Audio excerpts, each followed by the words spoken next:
Assalamualaikum warahmatullahi wabarakatuh. Bertemu lagi dengan Ibu Dwi Agustina ya. Kali ini kita akan belajar tentang asma ya teman-teman ya.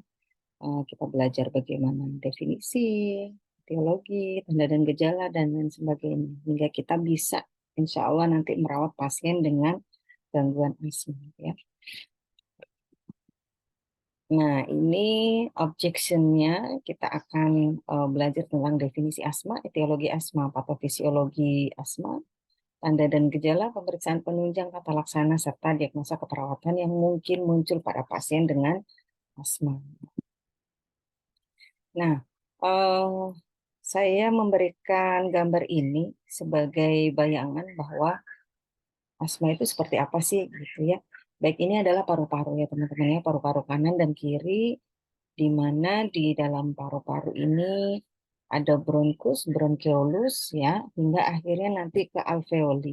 Nah, gambaran saluran pernafasan baik bronkus, bronkeolus dan alveoli ini seperti ini ya. Jadi ada percabangan, kemudian gambaran normalnya seperti ini. Jadi diameter ukuran saluran pernafasan secara normal ini terlihat di sebelah kiri. Lalu kalau pada pasien asma itu terjadi penyempitan ya, sehingga hanya sekecil ini ya. Jadinya pasien ini akan mengalami gangguan pada pola nafasnya. Karena apa? Karena diameternya mengecil. Dikarenakan apa? Dikarenakan dinding saluran pernafasannya mengalami pembengkakan diakibatkan karena proses alergi. Nah, seperti itu teman-teman. Kalau misalnya pasien punya alergi di kulit hanya bentol saja. Tapi kalau misalkan alerginya di dinding saluran pernafasan maka akan menyebabkan asma. Ya. Jadi dinding pernafasannya membengkak sehingga menyebabkan saluran pernafasannya mengecil. Nah, terbayang ya? Oke, ya definisi asma merupakan suatu hiperreaksi. Jadi reaksi yang sangat berlebihan dari bronkus dan trachea sehingga mengakibatkan penyempitan saluran pernafasan yang bersifat reversibel. Nah, ini yang apa ya? Yang membuat pasien ini selalu kambuh adalah reversibel. Jadi kadang menyempit ya, menyempit, alerginya muncul akan menyempit, lalu kemudian alerginya hilang akan kembali seperti normal. Satu hari ketemu alergen menyempit lagi, alerginya hilang akan normal lagi, dan selanjutnya yaitu yang disebut dengan bersifat reversibel. Ya, jadi sehat sembuh, sehat sembuh, sehat sembuh. Oke, definisi lain menyatakan bahwa asma adalah penyakit dengan karakteristik sesak nafas dan wheezing, di mana frekuensi dan keparahan dari tiap orang berbeda. Jadi karakteristik utamanya adalah sesak nafas dan wheezing. Ya, wheezing ini mengik atau suara ngik, ngik seperti itu ya.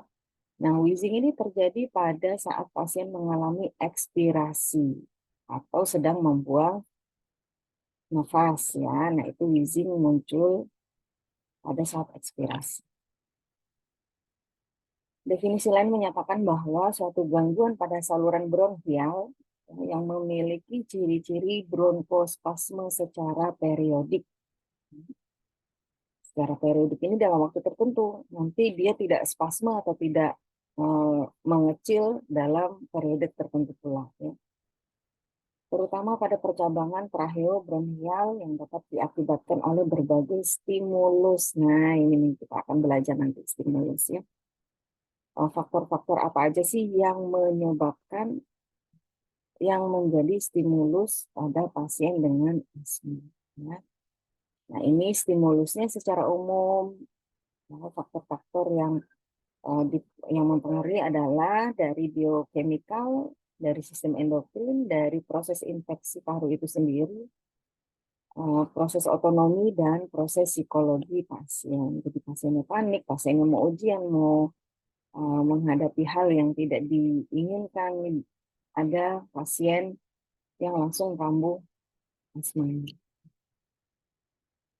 Nah, baik secara umum nih teman-teman, jenis asma ada 3. Ya. Asma jenis alergik. Nah, asma alergik ini adalah asma yang disebabkan oleh jenis-jenis alergi ya, misalnya debu kah, kemudian bulu kucing kah, ya ini masuk kategori alergi. Ya. Lalu yang kedua adalah idiopatik atau non alergi. Nah, idiopatik ini artinya belum diketahui secara pasti atau kategori non alergi. Ya, contohnya infeksi saluran nafas kah, sehingga menyebabkan pasiennya mengalami asma. Yang jenis ketiga adalah mix. Kedua antara jenis alergi dan jenis idiopatik atau non alergi. Nah, jenis mix ini ya, kalau pasien menderita jenis mix ya, pasti pasien mengalami tingkat severity yang tinggi atau tingkat keparahan yang tinggi. Ya. Jadi ini dapat, kalau alergi dapat hilang dengan sendirinya ketika jauh dari alergen atau tidak terpapar dengan alergen, tidak akan muncul ya. Kalau idiopatik ini pasien tidak mengalami infeksi dan segala macam, ini nggak akan muncul. Nah, mix ini yang muncul ketika gabungan antara alergi dan non-alergi. Nah, ini kita akan belajar tentang asma alergi atau yang disebut dengan asma ekstrinsik. Ya, contohnya apa aja sih? Bisa dari bulu binatang ya, bulu kucing, dan lainnya ya, debu, ketombe, cuaca dingin, tepung sari atau jenis-jenis makanan lain yang mampu menstimulasi munculnya asma. Atau cuaca dingin. Ya, cuaca dingin. Makanya asma itu biasanya muncul pada pagi hari, pada malam hari.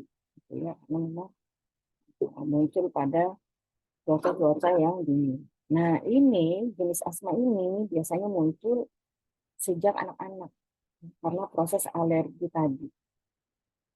Jadi ada satu komponen yang tidak dimiliki anak, ya, ini yang menyebabkan jika terpapar dengan hal-hal tersebut akan menyebabkan asma. Lalu jenis-jenis penyebab asma idiopatik atau non alergik atau biasa di referensi lain bilang intrinsik ya.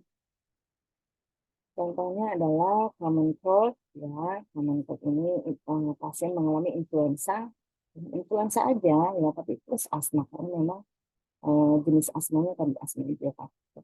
Infeksi saluran nafas atas ya, pasiennya menjalani aktivitas yang berlebihan atau emosi yang berlebihan atau mengalami stres. Ya.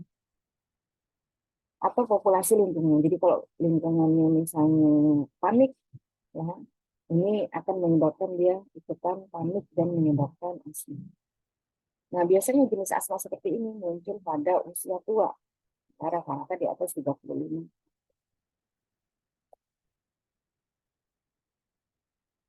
Nah, untuk penyebabnya sendiri, teman-teman, ya secara pasti belum diketahui apa yang kita sebut dengan idiopatik. Nah, karena misalnya terpapar dengan debu, ya tidak semua orang yang terpapar dengan debu menyebabkan asma. Berbeda dengan pneumonia. Bila orang terpapar dengan kuman pneumonia, maka pasti menyebabkan pneumonia. Ya. Ini berbeda. Ketika dikatakan penyebabnya debu, tidak semua pasien yang terpapar dengan debu akan menyebabkan asma. Jadi secara pasti belum diketahui apa kita sebut dengan idiopatik. Yang ada adalah faktor pemicu atau faktor predisposisi. Kita akan belajar faktor predisposisi atau kemungkinan faktor apa aja yang bisa menjadi stimulan pada pasien asma. Ya. Nah, ini faktor-faktor predisposisi atau pemicu. Ya, teman-teman. Ada infeksi, ada iklim, perubahan suhu yang mendadak, ya, mendadak dingin. Nah, ini bisa menyebabkan asmanya muncul. Inhalan itu bisa debu, kapuk, tungau, sisa serangga mati, bulu binatang, serbuk, sari, bau asap, uap, cat, dan lain sebagainya. Atau dari jenis makanan, ya, seperti telur, susu sapi, kacang tanah, coklat, dan lain sebagainya. Emosi, ini bisa menyebabkan pasien asma juga, kadar emosi yang berlebihan. Kegiatan fisik seperti olahraga berat, kecapean, tertawa terpapar, ini bisa menyebabkan asma, serta beberapa obat yang bisa menyebabkan asma, antara lain asma. Nah, baik, ini patofisiologinya ya teman-teman ya. Asma ya diakibatkan karena alergi. Nah, proses alergi ini bergantung pada respon imunoglobulin E. Ya. Imunoglobulin E siapa yang mengendalikan? Ternyata limfosit T dan limfosit B. Jadi pada pasien-pasien dengan asma biasanya akan asma berulang ya.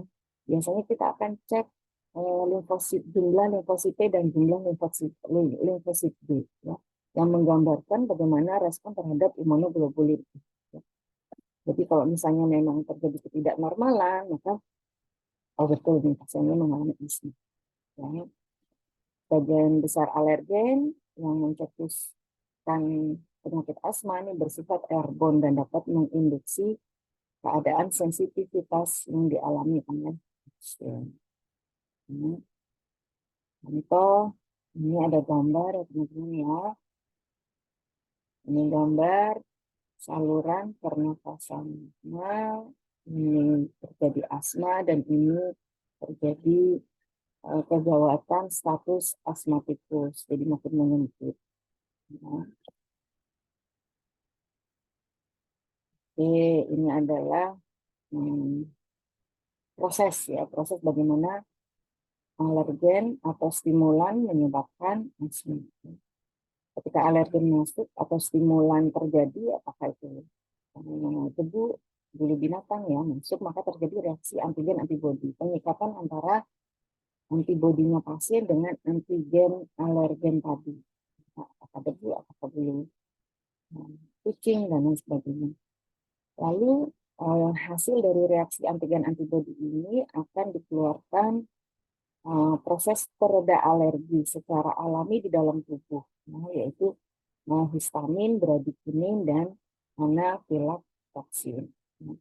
Untuk kemudian ya, akan muncul gejala. Gejalanya apa? Nah, gejalanya terjadi kontraksi otot polos, peningkatan permeabilitas kapiler, dan peningkatan sekret mukus. Nah, ini proses yang terjadi pada pasien dengan asma. Harus terjadi reaksi antigen antibodi terlebih dahulu.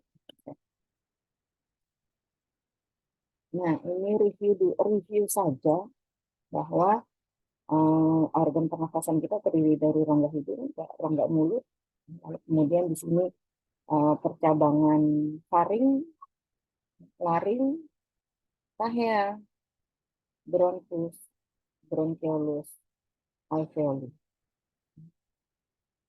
Secara umum paru-paru yang lebar ini. Paru-paru jika kita skala kecilkan akan terdiri dari bronkus, bronkiolus, dan alveolus. Nah, kalau pada asma tadi terjadi pengecilan atau penyempitan saluran pernafasan pada bronkus dan bronchiolus. Ini pada dua ini. Nah, proses respirasi ini ada 4 item yang perlu kita perhatikan teman-teman ya. Ada proses ventilasi pulmonal, respirasi eksternal, transport gas, dan respiral internal. Ventilasi pulmonal ya, ventilasi pulmonal ini ketika kita akan membahas bagaimana cara udara keluar masuk dari dan ke paru-paru. Itu yang kita sebut dengan ventilasi pulmonal. Ya. Tentu saja pada pasien asma ini yang terganggu. Ya. Proses masuk dan keluarnya udara ini yang terganggu karena terjadi penyempitan dari saluran pernafasan. Lalu respirasi eksternal. Ya. Respirasi eksternal ini menggambarkan bagaimana oksigen melakukan difusi dari paru-paru ke sirkulasi darah dan karbon dioksida yang berdifusi dari darah ke paru-paru. Nah, jalur-jalur ini pun akan terganggu ya ketika alveoli mampu melakukan difusi oksigen serta CO2. Tapi ketika sudah sampai paru-paru, bagaimana cara dia mengeluarkan CO2, bagaimana cara memasukkan O2 di dalam paru-paru. Kalau pada pasien dengan asma ini mengalami penyempitan, maka saja itu akan mempengaruhi kondisi respirasi eksternal. Kemudian transport gas. Nah, ini membahas bagaimana oksigen dan karbon dioksida dibawa dari paru-paru ke jaringan tubuh. Nah, pada transport gas ini ya, pada awal-awal akan tidak ada perubahan ya, tapi pada asma yang lama ya, lebih dari 30 menit atau bahkan 1 jam, ini akan terjadi perubahan pada tubuh. Respirasi internal, bagaimana oksigen dikirim ke seluruh tubuh dan karbon dioksida akan diambil dari seluruh tubuh. Dua ini teman-teman, transport gas dan respirasi internal ini akan berubah atau akan dipengaruhi pada proses asma ya, jika asmanya sudah berjalan lama. Proses 1-2, ventilasi pulmoner dan respirasi eksternal ini dalam jangka pendek sudah akan dipengaruhi oleh asma. Baik, tanda dan gejala, ini ada trias asma ya.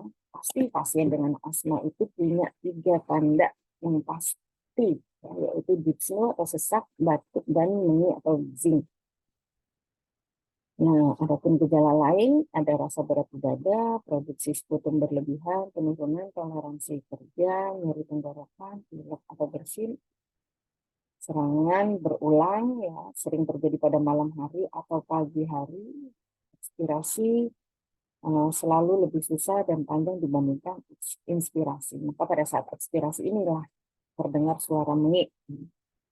Serangan asma berlangsung kurang lebih 30 menit sampai beberapa jam. Dan ada beberapa yang hilang spontan, yaitu pada asma jenis alergi. Juga bisa terjadi silent chest, cyanosis, gangguan tingkat kesadaran, hiperinflasi dada, tahikardi, serta pernafasan cepat dan gampang. Ini tanda lain yang mungkin muncul pada pasien. Namun tanda yang pasti adalah trias asma, yaitu dyspnea, batuk, dan nyeri. Baik, kita lanjut ke pemeriksaan penunjang. Ya, pemeriksaan penunjang ini yang pasti dilakukan adalah radiologi. Biasanya pada pasien asma awal ini akan terlihat normal. Nah, ini kita lihat ada perkapitan.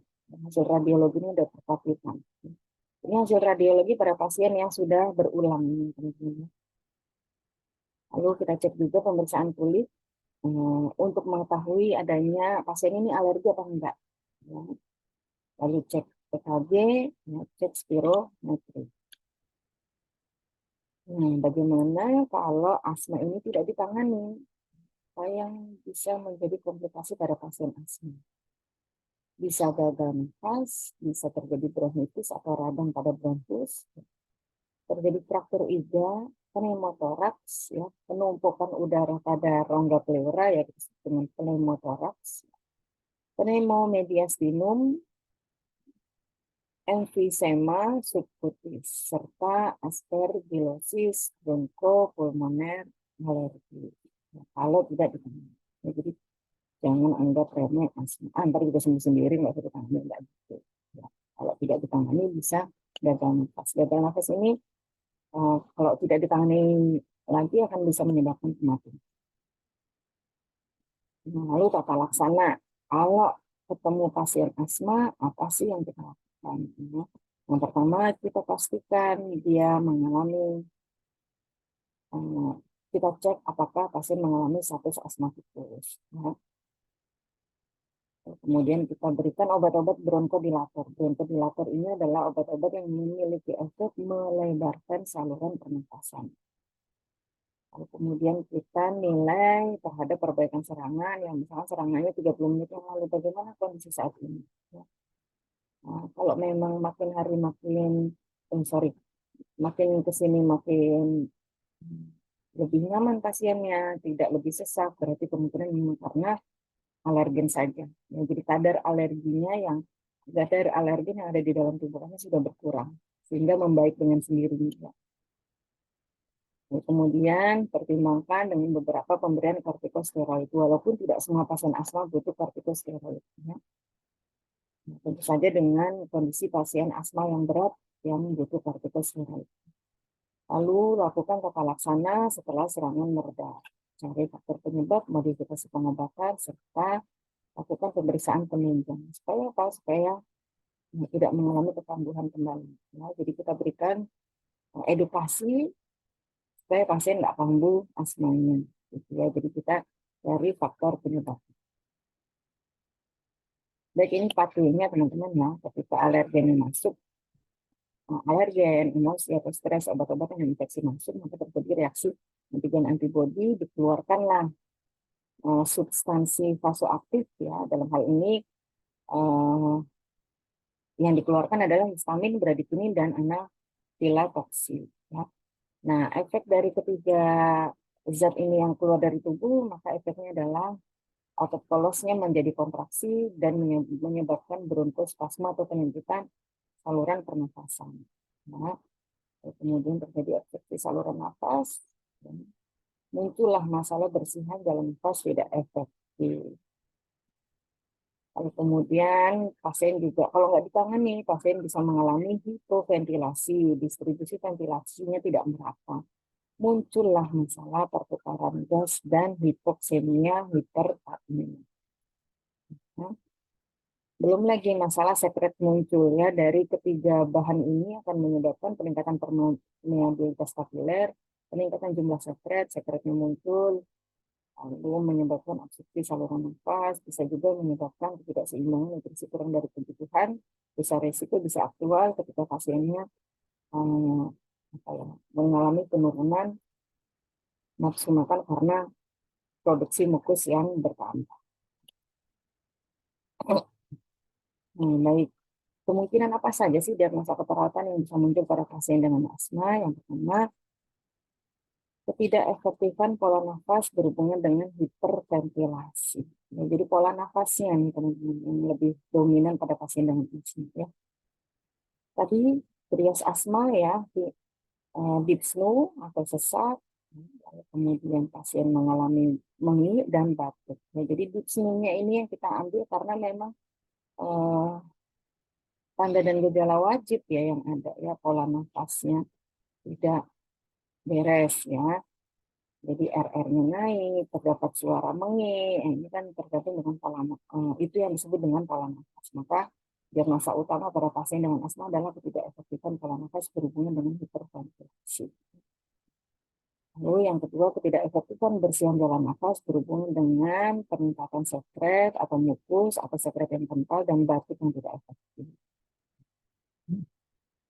Diagnosa ketiga ya, bisa muncul, bisa tidak muncul adalah gangguan pertukaran gas berhubungan dengan gangguan ventilasi perfusi. Yang keempat, yang mungkin muncul adalah bersihan jalan nafas tidak efektif berhubungan dengan hipersekresi dalam nafas. Baik, saya rasa itu saja teman-teman. Silahkan teman-teman pelajari lagi dari referensi yang lain terkait dengan asma ya. Jadi asma ini merupakan suatu bentuk alergi tapi yang terjadi di dalam dinding saluran pernafasan. Jadi kalau misalkan pasien mengalami alergi yang terjadi di dinding saluran pernafasan sehingga dinding saluran pernafasannya bengkak yang menyebabkan saluran nafas atau diameter saluran nafasnya mengecil. Baik, tata laksananya tadi sudah, diagnosa keperawatan ini sudah. Baik, itu saja yang bisa saya sampaikan ya teman-teman. Silakan kita diskusi melalui grup WA. Jika ada pertanyaan, ada diskusi, kita aktifkan grup WA untuk lebih tujuannya untuk lebih memahami lagi ya. Jadi teman-teman kalau masih bingung silahkan. Baik, itu saja dari saya. Mohon maaf jika ada kesalahan. Terima kasih. Wassalamualaikum warahmatullahi wabarakatuh.